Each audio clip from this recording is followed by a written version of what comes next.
Hello friends, आज के इस वीडियो में हम लोग हाइड्रेट फॉर्मेशन के बारे में बात करेंगे, या दूसरे शब्दों में कहें तो हम लोग देखेंगे कि एल्डिहाइड कीटोन पे या कहें तो कार्बोनिल कंपाउंड पे वाटर का रिएक्शन कैसे होता है। तो इससे पहले वाले वीडियोस में हम लोगों ने देख चुके हैं कि अगर आपके पास कार्बोनिल कंपाउंड है या कहीं एल्डिहाइड कीटोन है तो डिफरेंट टाइप का न्यूक्लियोफाइल कैसे रिएक्ट करता है कार्बोनिल कंपाउंड से। जैसे मान लीजिए आपके पास एक कार्बोनिल कंपाउंड है, तो हमने देखा था कि ग्रिग्नार्ड रिएजेंट से कैसे ये रिएक्ट करता है। CH3MgBr मान लीजिए कि एक ग्रिग्नार्ड रिएजेंट है। इस केस में मैग्नीशियम पे प्लस चार्ज होगा और इस कार्बन पे एक माइनस चार्ज होगा। तो हमने देखा था कि इस रिएक्शन में CH3 माइनस जो है न्यूक्लियोफाइल की तरह कार्बोनिल ग्रुप पे अटैक कर देता है। यानी ये जो रिएक्शन है ग्रिग्नार्ड रिएजेंट का कार्बोनिल कंपाउंड के साथ, उस केस में कार्बन एटम जो है न्यूक्लियोफाइल की तरह एक्ट कर रहा था। इसी तरीके से मान लीजिए आपका अमोनिया के साथ रिएक्शन कार्बोनिल कंपाउंड का, इस केस में क्या होता है, नाइट्रोजन का लोन पेयर जो है कार्बोनिल ग्रुप पे जाकर के अटैक कर देता है। तो दूसरे शब्दों में हम कह सकते हैं कि इस केस में नाइट्रोजन एटम जो है न्यूक्लियोफाइल की तरह काम कर रहा है। तो हम लोगों ने पिछले वीडियोज में देखा है कि कार्बन कैसे न्यूक्लियोफाइल की तरह एक्ट कर सकता है, नाइट्रोजन एटम कैसे न्यूक्लियोफाइल की तरह एक्ट कर सकता है और कार्बोनिल ग्रुप पे अटैक कर सकता है। नेक्स्ट फ्यू वीडियोस में हम लोग देखेंगे कि ऑक्सीजन एटम कैसे न्यूक्लियोफाइल की तरह काम कर सकता है। जैसे मान लीजिए वाटर मॉलिक्यूल है, तो इस केस में ऑक्सीजन के पास लोन पेयर है, यानी जो ऑक्सीजन एटम है वो अब न्यूक्लियोफाइल की तरह काम करेगा और कार्बोनिल ग्रुप पे जाकर के अटैक करेगा। तो जैसे मान लीजिए आपके पास एक एल्डिहाइड या कीटोन लिया हुआ है। मान लीजिए एक टिपिकल हमने कीटोन ले लिया और यहाँ पे अगर हाइड्रोजन होता तो एल्डिहाइड हो जाता। इसको हमने वाटर से रिएक्ट किया, तो इस रिएक्शन में जो H2O है वो न्यूक्लियोफाइल की तरह एक्ट करेगा। चूँकि H2O जो है एक न्यूट्रल मॉलिक्यूल है, साथ ही साथ इसमें थोड़ा बहुत पोलरिटी है, मगर ये बहुत अच्छा न्यूक्लियोफाइल नहीं है। इसलिए इस रिएक्शन को करने के लिए हम लोग कैटलिस्ट यूज़ करते हैं। HCl इस रिएक्शन में कैटलिस्ट की तरह काम करेगा, जो कि इस न्यूक्लियोफाइल को अटैक करने में मदद करेगा। तो इस रिएक्शन का जो प्रोडक्ट होगा उसको हम लोग ऐसे लिख सकते हैं।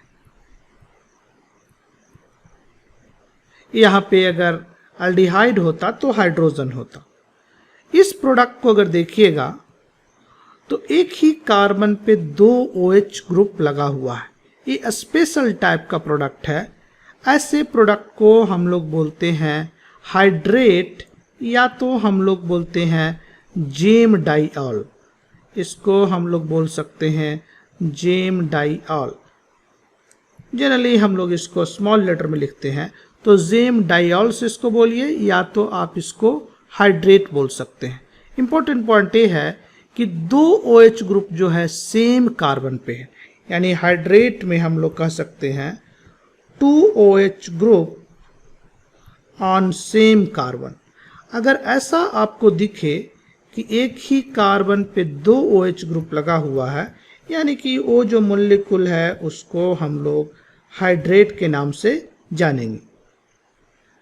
तो शॉर्ट में कहें तो हम कह सकते हैं कि अगर एल्डिहाइड कीटोन आपके पास है, उसको वाटर के साथ रिएक्ट किया इन प्रेजेंस ऑफ एसिड, तो जो प्रोडक्ट आपको बनता है वही प्रोडक्ट आपका हाइड्रेट है, जिसको कि हम लोग जेम डाइऑल भी बोलते हैं। जेम कहने का मतलब होता है एक ही कार्बन पे 2 OH group. Gem basically twin शब्द के लिए यूज होता है। जेम का मीनिंग होता है ट्विन, यानी ट्विन है, एक ही कार्बन पे 2 OH ग्रुप है। इस रिएक्शन का मैकेनिज्म क्या रहा होगा, तो चलिए हम लोग इस रिएक्शन का मैकेनिज्म डिस्कस करते हैं। मान लीजिए कि कोई जनरल कीटोन हम लोग ले लेते हैं, RC डबल बॉन्ड OR, ये आपका एक कीटोन है। जैसा कि हमने पहले भी कहा, इस रिएक्शन को हम लोग एसिडिक मीडियम में करते हैं क्योंकि वाटर जो है एक वीक न्यूक्लियोफाइल है, इसीलिए एसिड जो है इसको मदद करता है। यानी मान लीजिए कि सॉल्यूशन में जो है H3O+ अवेलेबल है, क्योंकि मीडियम जो है एसिडिक है इसलिए H3O+ अवेलेबल है। तो पहला स्टेप में क्या होगा, ये ऑक्सीजन जो है प्रोटोनेट हो जाएगा। ऐसा होने से अगर इसको प्रोटोनेट कर दीजिएगा तो इस कार्बन पे अटैक होना अब आसान हो जाएगा। ये आपका प्रोटोनेटेड कीटोन है, तो इसको आप लिख सकते हैं प्रोटोनेटेड कीटोन। और ये जो स्टेप है रिवर्सिबल स्टेप होगा। तो अब देखिए क्या होगा कि यहाँ जो इलेक्ट्रॉन है कार्बन का वो ऑक्सीजन की तरफ खींचेगा, क्योंकि ऑक्सीजन के पास पॉजिटिव चार्ज है। यानी इस कार्बन पे अब पॉजिटिव चार्ज आएगा क्योंकि इलेक्ट्रॉन जो है ऑक्सीजन की तरफ खींच रहा है। इसका मतलब है अब इस पे आसानी से न्यूक्लियोफाइल का अटैक हो सकता है। यानी कि H+ क्या किया, H+ बेसिकली कार्बन पे अटैक होने का चांस को बढ़ा दिया। तो अब आप इस पे H2O मॉलिक्यूल का अटैक कर लीजिए, तो आपके पास H2O मॉलिक्यूल है, न्यूट्रल मॉलिक्यूल है, इस पे जा करके अटैक करेगा, ए बॉन्ड इधर खुल जाएगा। अगर ऐसा हुआ तो आपको RCOH और यहाँ पे R है और यहाँ पे ऑक्सीजन हाइड्रोजन हाइड्रोजन, एक ही लोन पेयर बचेगा क्योंकि एक लोन पेयर तो यूज हो चुका है। कार्बन के पास अब 5 इलेक्ट्रॉन है, कार्बन नहीं ऑक्सीजन के पास 5 इलेक्ट्रॉन है। कहने का मतलब इस पे एक फॉर्मल चार्ज है। तो नेक्स्ट स्टेप में इस ऑक्सीजन के फॉर्मल चार्ज को हम लोग हटा सकते हैं। H2O मॉलिक्यूल आपके पास है,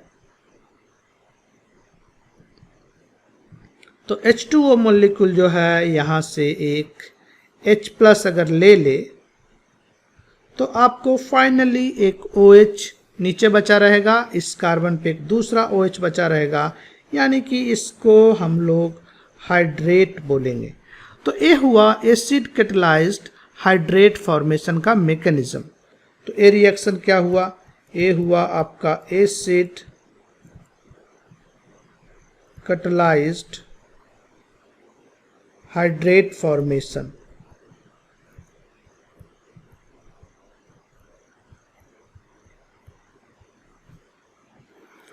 तो रिएक्शन के मैकेनिज्म को अगर हम समराइज करें तो बड़ा आसान है। पहला स्टेप में इस ऑक्सीजन को आपने प्रोटोनेट किया और दूसरा स्टेप में H2O को आपने न्यूक्लियोफाइल की तरह ट्रीट करते हुए इस कार्बन पे अटैक किया और आपको एक प्रोटोनेटेड कीटोन जो था उससे एक H2O+ मॉलिक्यूल जाकर के जुड़ गया और नेक्स्ट स्टेप में इसको आपने डीप्रोटोनेट किया और H+ इससे ले लिया एंड फाइनली H3O+ आपका जनरेट हो गया।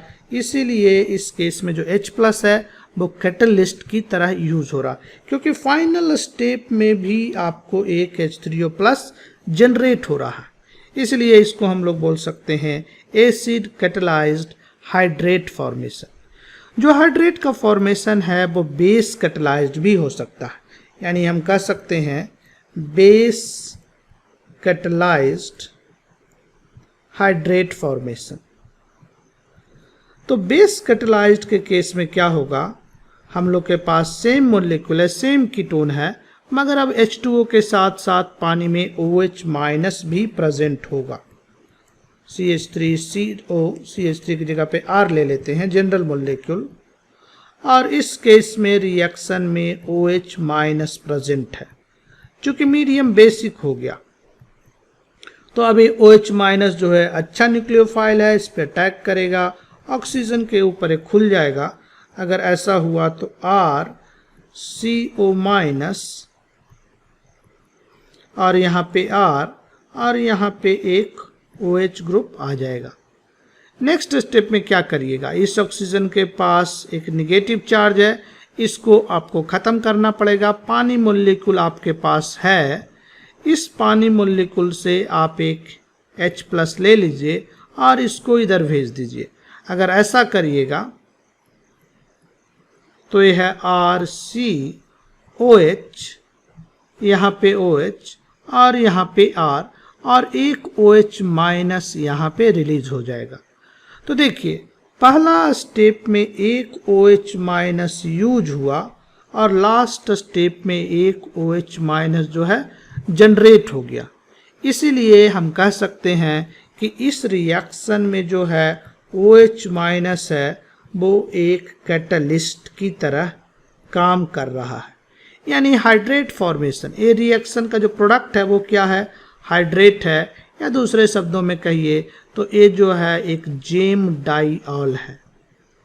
यानी हाइड्रेट फॉर्मेशन का जो रिएक्शन है OH- के प्रेजेंस में भी हो सकता है। इस केस में OH- पहला स्टेप में यूज हुआ, लास्ट स्टेप में जनरेट हो गया, इसीलिए OH- जो है कैटलिस्ट की तरह काम कर रहा, एसिड की तरह भी काम कर रहा होता, H+ की तरह रिएक्शन होता, उस केस में भी पहला स्टेप में H+ यूज हो रहा था, फाइनल स्टेप में H+ रिलीज हो रहा था। तो हम समराइज कर सकते हैं कि जो हाइड्रेट फॉर्मेशन का रिएक्शन है वो एसिड कैटलाइज्ड भी हो सकता है और बेस कैटलाइज्ड भी हो सकता है। दोनों का मैकेनिज्म जो है उसके मैकेनिज्म में न्यूक्लियोफिलिक अटैक है, और न्यूक्लियोफिलिक जो अटैक है वो ऑक्सीजन के थ्रू है। यानी ऑक्सीजन एटम का न्यूक्लियोफाइल की तरह एक्ट करने का एक एग्जाम्पल है हाइड्रेट फॉर्मेशन। तो इस वीडियो को हम लोग इतना ही रखते हैं। नेक्स्ट वीडियो में हम लोग डिस्कस करेंगे हाइड्रेट की स्टेबिलिटी क्या है, यानी जो हाइड्रेट का स्टेबिलिटी होता है वो किस किस फैक्टर पे डिपेंड करता है।